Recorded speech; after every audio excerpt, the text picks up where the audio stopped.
Season finale for Severance is finally here! Are you excited? You know I am. And what's crazy is this opening animation that we see before every episode has been telling us what's gonna happen in the finale this entire time. Do you see it now? Now, between that and the teasers that we saw for episode 10, which is gonna be an hour and a half and is about to go down, we can finally piece together what we can expect for the finale. I'm gonna break it down, so just bear with me. And these are my thoughts, all right? This is what I think's gonna happen, but man, am I excited. So first we see this beautiful mug with Irving B's beautiful face on it, and it's flooding with these orchestra instruments. Now, we know that his Audi was an avid painter and would bump that hard rock and just paint that elevator. He knew what was up. And so the coffee mug, a sign of routine and structure, overflowing with these instruments, show us that his suppressed memories were coming through on his innie side.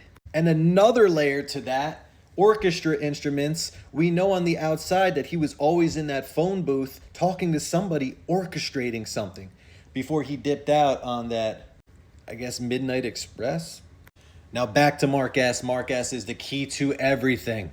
Chip comes out, boom, and he's finally reintegrated, and he finally goes with Harmony, Miss Cobel, and she tells him everything. Yo, I created a severance process, and we're finally gonna know about the goats. She's gonna tell us everything, what these goats are for. And she spills the beans and says, if you do complete Cold Harbor, Gemma finna drown and die. But in the teasers for episode 10, we see that he gets yoked up by Mr. Drummond. You're gonna finish that Cold Harbor, and he does, because we see it go to 100%. And Mr. Milchek is pissed, pulls his tie off, he's done. Now back to the goats. Goats.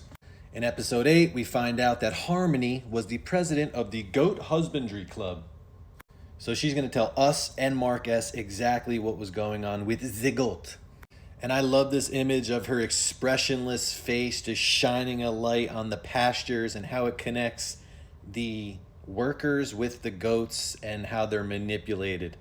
And then in through Miss Cobel's head, we see that Mark finally reaches the exports elevator and he's looking for Gemma. Is she there? No, it's Helena, the bearer of his child. And then what happens after that? You tell me.